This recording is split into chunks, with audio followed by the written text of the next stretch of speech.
Hello दोस्तों, मैं आपका गाइड, आपका दोस्त अनुराग पांडे और आप देख रहे हैं हमारा यूट्यूब चैनल। भारत भूगोल चल रहा था।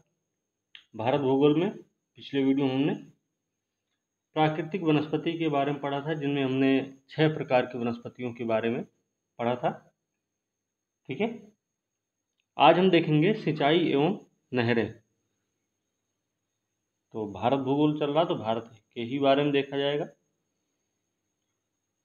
तो चलिए शुरू करते हैं आज का वीडियो को लाइक शेयर कमेंट करना ना भूलें। वीडियो को अंतिम तक जरूर देखा करें। ठीक है, अगर कुछ प्रश्न पूछे जाते हैं या फिर आपको कोई डाउट है तो आप वो हमसे पूछ सकते हैं।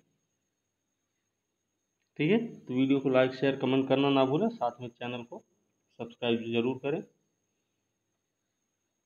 तो आज का टॉपिक है सिंचाई एवं नहरें।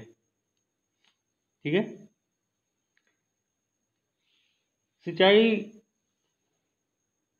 पता है कि सिंचाई का दायरा बढ़ता जा रहा समय दर मतलब समय समय से।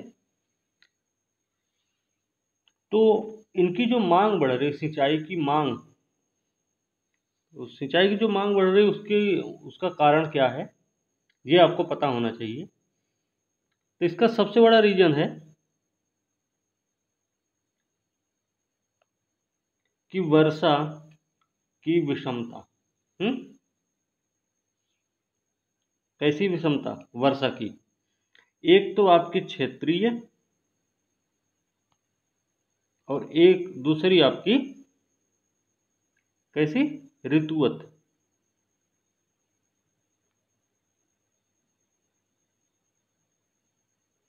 ठीक है, क्षेत्रीय और ऋतुवत असमानता है।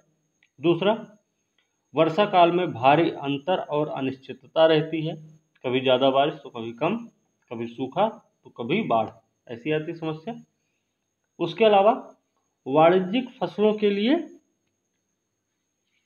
ज़्यादा जल की जरूरत पड़ती है। ठीक है, फिर फसलों का बदलता प्रतिरूप। ये 4 रीजन हैं जिनके कारण सिंचाई की मांग बढ़ रही है। ठीक है, तो भारत में अगर हम बात करें तो 62% सिंचाई, भारत की 62% सिंचाई जो है लघु सिंचाई परियोजनाओं से होती है। लघु सिंचाई परियोजना में कुआं है, नलकूप है, पंप सेट है, तालाब है, ड्रिप सिंचाई है, स्प्रिंकल है, एनीकेट के द्वारा की जाती है 62% सिंचाई। ठीक है, इसके अलावा फिर विश्व की सबसे पुरानी और विकसित नहर व्यवस्था के बारे में अगर बात की जाती है तो वो 1927 में बनाया गया, महाराजा गंग सिंह के द्वारा। महाराजा गंग सिंह बीकानेर के रहने वाले थे, इनके द्वारा बनाया गया गंग नहर है 1927 में, जो कि पूरे विश्व में सबसे पुरानी और विकसित नहर व्यवस्था है, विकसित की गई थी। ठीक है, ये कहाँ से है? यह फिरोजपुर के पास में हुसैनी वाला नामक स्थान से सतलज नदी से निकाली गई है। गंग नहर फिरोजपुर में हुसैनी वाला एक जगह है, यहाँ पे सतलज नदी से ये निकाला गया है। ठीक है,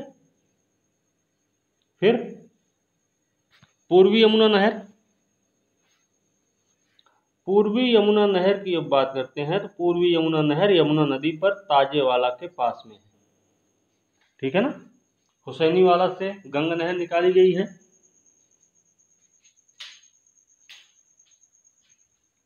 और ताजेवाला के पास से यमुना नहर निकाली गई है। ठीक है, तो पूर्वी यमुना नहर की जो लंबाई है वो है 197 किलोमीटर। ये हिंडन और यमुना दोआब के सहारनपुर, ध्यान रखना, सहारनपुर, मुजफ्फरनगर, मेरठ, गाजियाबाद जनपदों की सिंचाई इसी से की जाती है। ठीक है, इसको जो पुनरुद्धार इसका किया गया तो यह सबसे पहले 1830 में चलाई गई है। बनी कब थी पूर्वी यमुना नहर? जब भी बनी, लेकिन इसका पुनरुद्धार जब हुआ तो 1830 से ये पहली बार चालू की गई थी। ठीक है, हथनी कुंड बैराज से इसकी उत्पत्ति होती है। और हथनी कुंड बैराज कहाँ है? हथनी कुंड बैराज आपका हरियाणा में पड़ता है। ठीक है, एक चीज है कि सिंचाई के साधन भी आपको पता होने चाहिए। जैसे सिंचाई के साधन क्या क्या हैं? सिंचाई के साधन में एक तो कुआं, नलकूप, हमने ऊपर बताया था, कुआं, नलकूप है। फिर उसके बाद नहर है, तालाब है, फिर वही स्प्रिंकल, एनीकेट, ऐसे ही सब हैं। ठीक है ना। तो कुआं और नलकूप के बारे में देखते हैं। कुआं और नलकूप की अगर हम बात करें तो कुएं की सिंचाई जो है बहुत पहले से, आज से नहीं, प्राचीन काल से ही इससे सिंचाई की जाती है। और इससे जो है 57% क्षेत्र की सिंचाई होती है कुएं से। कुआं और नलकूप से 57% क्षेत्र की सिंचाई होती है। और कुएं का लागत मूल्य भी सबसे बहुत कम होता है, सस्ता पड़ता है। यह कहाँ कहाँ इससे सिंचाई होती है? ये होती है गुजरात, गोवा,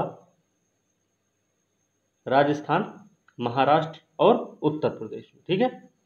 दूसरी है नहर व्यवस्था। तो नहर व्यवस्था की अगर हम बात करें तो 1960 तक सिंचाई का मुख्य साधन रहा है नहर। ठीक है। ये हरियाणा, उड़ीसा, पंजाब, कर्नाटक, पश्चिम बंगाल और आंध्र प्रदेश में प्रमुख रूप से यूज होता है। और ये मिजोरम जो पूर्वोत्तर राज्य है हमारा, वहाँ पे पूरी तरह से सिंचाई जो है नहर व्यवस्था पर ही निर्भर करती है। ये भी चीज़ ध्यान रखना कि उत्तर पूर्वी राज्य है मिजोरम, जिसकी सिंचाई व्यवस्था पूरी तरह से निर्भर करती है नहर पर ही। ठीक है। अब आता है तालाब। तालाब क्या है? तालाब पहले की अपेक्षा इसकी जो सिंचाई में भागीदारी थी वो घटी हुई है तालाब की। अब इसमें 6% क्षेत्र ही शामिल है, जिसमें से तमिलनाडु पहले स्थान पर है। तमिलनाडु में सबसे ज़्यादा तालाब से सिंचाई होती। ठीक है। फिर उसके बाद उड़ीसा है, कर्नाटक, महाराष्ट्र, केरल, फिर है पश्चिम बंगाल में। ठीक है। ये चीज़ें थोड़ा सा फैक्चुअल थी, हो सकता है स्टेटमेंट के रूप में हो जाए, तो ये चीज़ आपको ध्यान में रखनी है। ठीक है। चलिए अब देखते हैं आगे। आगे है ऊपरी गंगा नहर। ऊपरी गंगा नहर के जनक जो हैं, प्रश्न आ चुका है, तो पीटी काटले नाम है इनका। पीटी काटले ऊपरी गंगा नहर के जनक माने जाते हैं। 1842 में इसका निर्माण हुआ है, 1852 से ये चालू हुआ। ये नहर व्यवस्था मतलब ऊपरी गंगा नहर जो है जब चालू हुई वो 1852 में शुरू हुई है और इसका निर्माण 1842 में हो गया था। ठीक है। फिर यह भीमगौड़ा नामक स्थान, भीमगौड़ा कहाँ है? उत्तराखंड में। तो भीमगौड़ा नामक स्थान से यह निकाली गई है, जो कि गंगा नदी के दाहिने तट से निकलती है। ठीक है। तो ऊपरी गंगा नहर कहाँ निकल रही है? गंगा नदी के दाहिने तट से, और जगह का नाम है भीमगौड़ा, वो भी उत्तराखंड राज्य में स्थित है। ठीक है। इसकी कुल लंबाई देखी जाए मुख्य नहर की तो 298 किलोमीटर मात्र है। इसकी कुल लंबाई 298 किलोमीटर है। सिंचाई और नौ परिवहन व्यवस्था इसमें शामिल है। ठीक है। तो ऊपरी गंगा नहर में सिंचाई की भी व्यवस्था है और नौ परिवहन की भी व्यवस्था है इसमें। ठीक है। अब अगर हम मुख्य नहर की बात किए थे 298 किलोमीटर, अगर हम पूरी नहर प्रणाली की बात करें तो ये है 6996 मीटर है, 6996 किलोमीटर। ठीक है। ऊपरी गंगा नहर से ही हरदुआगंज ताप विद्युत गृह को पानी दिया जाता है। ऊपरी गंगा नहर से ही हरदुआगंज जो ताप विद्युत गृह स्टेशन हमारा है, उसको इसी से पानी प्रोवाइड कराया जाता है, मतलब पानी की आपूर्ति यहीं से होती है। ठीक है। शारदा नहर, शारदा नहर जो है ये उत्तर प्रदेश की सबसे बड़ी नहर प्रणाली है। ध्यान रखना है, ये प्रश्न आया हुआ है पीसीएस में ही कि उत्तर प्रदेश की सबसे बड़ी नहर प्रणाली कौन सी है, तो आपको पता होना चाहिए शारदा नहर। ठीक है, अब ऊपरी गंगा नहर हो गई, तो निचली गंगा नहर के बारे में भी जान लेते हैं। निचली गंगा नहर का उद्गम होता है बुलंदशहर नरौरा, है ना। उत्तर प्रदेश का परमाणु ऊर्जा स्टेशन भी है ना, नाभिक की संयंत्र की परमाणु ऊर्जा स्टेशन है, ठीक है, नरौरा में ही बुलंदशहर। इसकी स्थापना हुई है, इसका निर्माण कार्य 1878 में पूरा हो गया था, तो अभी चालू ही होगा। ठीक है, मुख्य नहर की लंबाई अगर देखी जाए तो 100 किलोमीटर है और पूरी तरह से 8278 किलोमीटर लंबाई है, पूरे निचली गंगा नहर प्रणाली की लंबाई। ठीक है, प्रणाली का मतलब क्या है और मुख्य का मतलब क्या है, ये मान लीजिए हो गई गंगा नहर निचली। अब इसकी जो लंबाई है ये है आपकी 100 किलोमीटर। ठीक है, 100 किलोमीटर। अब इसमें से कोई यहाँ निकल रही, कोई इधर, कोई इधर, फिर इधर भी निकलेगी नहर, है ना। फिर हो सकता है इनसे भी नहर कुछ निकले छोटी मोटी, तो ये चीज़ें हैं। ये टोटल अगर देखा जाए तो 8278 किलोमीटर, नहीं तो 100 किलोमीटर इसकी मुख्य नहर की लंबाई है। ठीक है, ये है। फिर आता है इंदिरा गांधी नहर परियोजना। इंदिरा गांधी नहर परियोजना की बात करें तो इसका शिलान्यास हुआ था इसका 1958 में। उद्गम कहाँ है, सतलज और व्यास नदी के संगम पर, सतलज और व्यास नदी से हरके बैराज से निकलती है। कौन, इंदिरा गांधी नहर। ठीक है, इंदिरा गांधी नहर सतलज और व्यास नदी के संगम पे बैराज, हरके बैराज से निकल रहा है और विश्व की सबसे बड़ी नहर परियोजना मानी जाती है। इसी नहर के द्वारा राजस्थान में सिंचाई संभव हुई है। ठीक है, ये भी चीज़ हमें ध्यान रखना है। अब आगे कुछ नहर प्रणालियां हैं, सिंचाई परियोजनाएं हैं, जिनके बारे में जानना जरूरी है। ये प्रश्न सीधे सीधे भी आते हैं एग्जाम में। तो सिंचाई परियोजना एक है मंगलम सिंचाई परियोजना। मंगलम सिंचाई परियोजना कहाँ पे है, केरल में। कौन सी नदी है, भरतपुझा। भरतपुझा नदी पर केरल में मंगलम सिंचाई परियोजना स्थित है। ठीक है, दूसरी माला नहर तंत्र।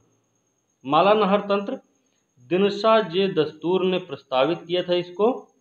माला नहर तंत्र को दिनशा जे दस्तूर ने प्रस्तावित किया था और ये नदी जोड़ने का पहली बार विचार किसने दिया है, नदियों को जोड़ा जाने का विचार जो दिया पहली बार, वो दिए थे विश्वेश्वरैया ने।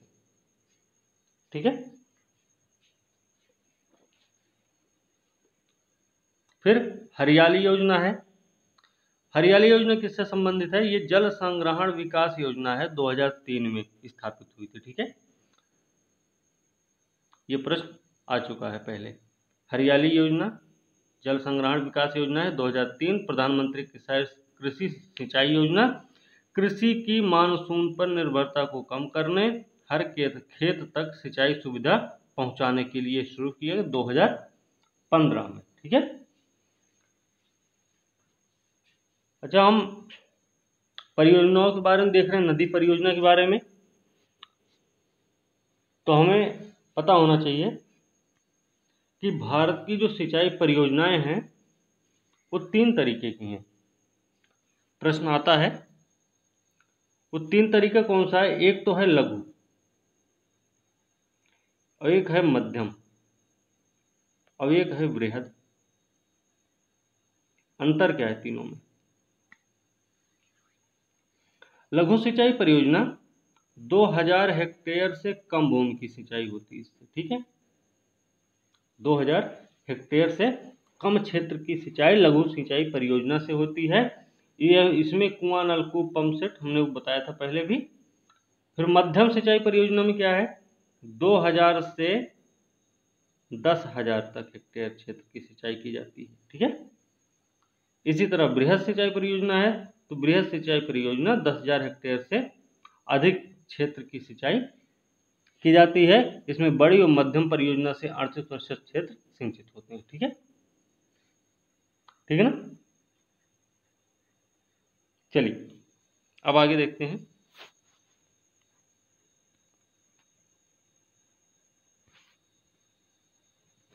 दो 2008 है। 2008 में 3 वाटर शेड कार्यक्रम चलाए गए थे। ठीक है, 2008 में 3 वाटर शेड कार्यक्रम चलाए गए थे। तो उस समय सरकार कौन सी किसकी थी? सरकार थी यूपीए की, है ना। तो ये 3 वाटर शेड जो कार्यक्रम रहे हैं, इसमें एक है समेकित बंजर भूमि विकास कार्यक्रम। ये प्रश्न आ चुका है पहले, यूपीएससी में आया हुआ है। समेकित बंजर भूमि विकास कार्यक्रम, सूखा प्रवण क्षेत्र कार्यक्रम, मरुभूमि विकास कार्यक्रम। ठीक है, इन तीनों को बाद में मिला दिया गया। इन तीनों को जब बाद में मिलाया गया तो उनका नाम, नया नाम क्या हुआ? उनका नया नाम हुआ समेकित जल संभर प्रबंधन कार्यक्रम। ठीक है, तो उनका नया नाम क्या बना? इन तीनों को मिला के समेकित जल संभर प्रबंधन कार्यक्रम। ठीक है, अब ये जो समेकित जल प्रबंधन संभर प्रबंधन कार्यक्रम है, इसका मतलब क्या है? इसका मतलब था मृदा, जल, वनस्पति जैसे अवक्रमित प्राकृतिक संसाधनों का इस्तेमाल, संरक्षण और विकास करके पारिस्थितिकी संतुलन को बहाल करना।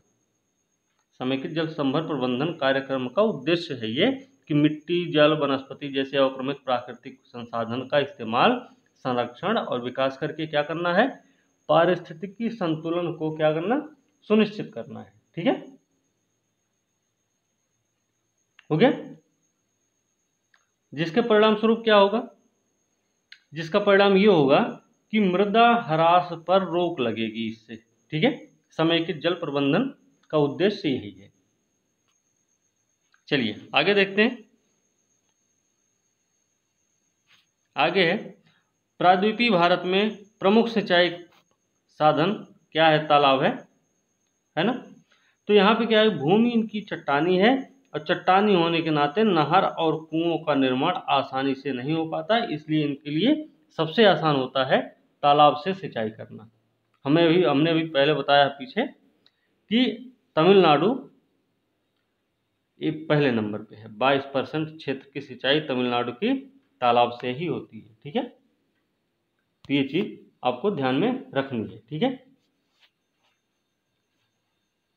फिर आगे है सिंचाई के लिए उपलब्ध भूतल जल संसाधनों के दृष्टि से प्रमुख राज्यों की अगर बात करें तो इसमें सबसे आगे है उत्तर प्रदेश।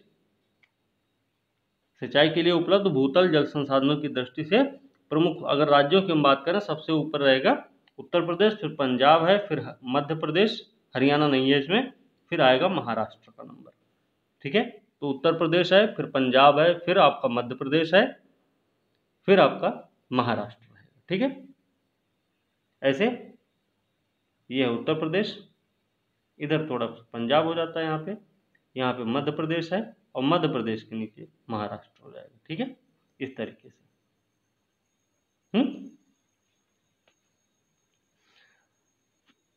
अच्छा, दक्षिण भारत में सिंचाई व्यवस्था के अग्रदूत माने जाते हैं, नाम है आर्थर कॉटन, नाम है इनका। ठीक है, तो ये चीजें ध्यान रखनी है, ये भी एक बार प्रश्न में आ चुका है पहले। ठीक,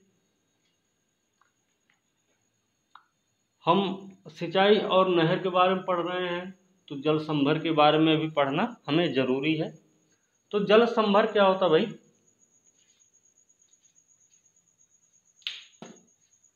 जल संभर देखते हैं, जल संभर क्या है। जल संभर का मतलब होता है एक ऐसा क्षेत्र जिसका जल जो है एक ही बिंदु की तरफ प्रवाहित होता हो। जैसे मान लीजिए ये है एरिया, अब इसका पूरा पानी जो है इधर ही आता रहे, मतलब किसी एक बिंदु पर आएगा। तो इसका लाभ क्या होगा? जल संभर के लाभ क्या होंगे भाई? जल संभर नाम है। तो जल संभर के लाभ क्या हैं ये आपको बताना है। लाभ क्या हो सकते हैं इनके? पीने व सिंचाई के लिए जल की आपूर्ति होगी, जलापूर्ति लिख देंगे, ठीक है, पॉइंट हो गया इसका। फिर जैव विविधता में वृद्धि रहेगी, जैव विविधता में वृद्धि होगी, ठीक है। तीसरी चीज जो है जलाक्रांत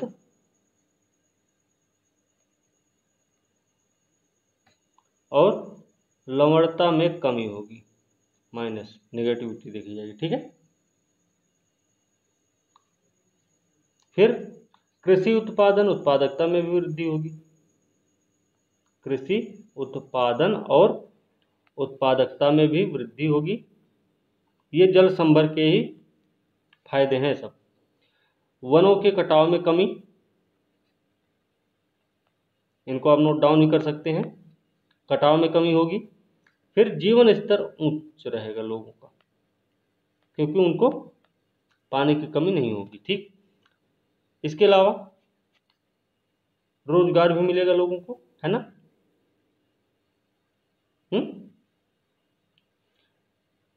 रोजगार मिलेगा ना। एक चीज और होगा कि स्थानीय लोगों की जो सहभागिता बढ़ेगी उसमें, तो उससे क्या होगा कि आपसी मेल जोल भी लोगों के बढ़ेंगे फिर, ठीक है। एक फायदा ये भी है। तो ये सामाजिक आधार पे ये वाला फायदा मिलेगा, ठीक है। लेकिन ये सब तो मिलेंगे, ये सब फायदे हैं इसके, लेकिन फिर भी जल संभर विकास जो कार्यक्रम था उसके इच्छित परिणाम नहीं मिल पाए। उसका रीजन क्या था? उसका रीजन था कि हमारे पास वैज्ञानिक सोच का अभाव है, वैज्ञानिक सोच का अभाव है, ठीक है। सोच की कमी है। दूसरी चीज तकनीकी कमी है हमारे पास है, ठीक है, तकनीकी कमियां हैं बहुत सारी। फिर स्थानीय लोग सहयोग नहीं कर रहे हैं, स्थानीय लोग क्या है? सहयोग नहीं कर रहे हैं। फिर एक सबसे बड़ी बात है कि जो विभाग हैं, बहुत सारे विभाग डिपार्टमेंट्स हैं, उनमें आपसी मेल जोल भी नहीं है, उनमें आपसी मेल जोल का भी अभाव, आपसी सहयोग का भी अभाव है, ठीक। इसके अलावा पृथक मंत्रालय भी नहीं है इसका कोई। अब पृथक मंत्रालय होता तो क्या होता? इसके लिए अलग से फंडिंग होती, ठीक है, इसके लिए अलग से अधिकारी हो गए, ठीक है ना, इस तरीके से। तो इसका एक अलग मंत्रालय भी नहीं है, ठीक है।